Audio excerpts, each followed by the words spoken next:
Tadi kan ada ambisinya udah jadi dorong komunikasi itu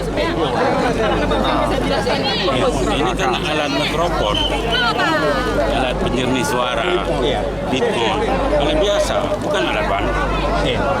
Ini alasan mereka aja kalau menurut saya, tapi itu hak mereka.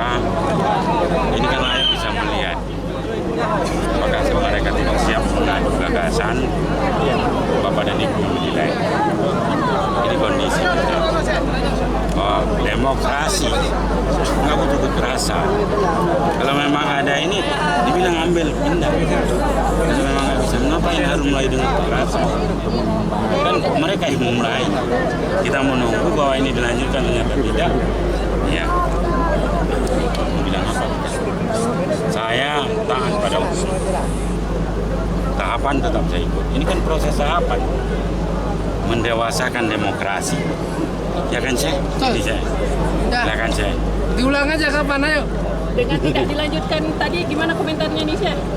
Ya, sangat disesalkan apa yang diputuskan oleh KIP. Dan kita masih berharap ada ulangannya. Malam ini siap? Malam ini siap, sampai subuh juga siap. Kita nggak meninggalkan lapangan, kita nggak meninggalkan medan, kita akan tetap di situ. Bukti bahwa kita siap untuk mengadu argumen, untuk mengedukasi masyarakat. Tentang sebuah pesta demokrasi.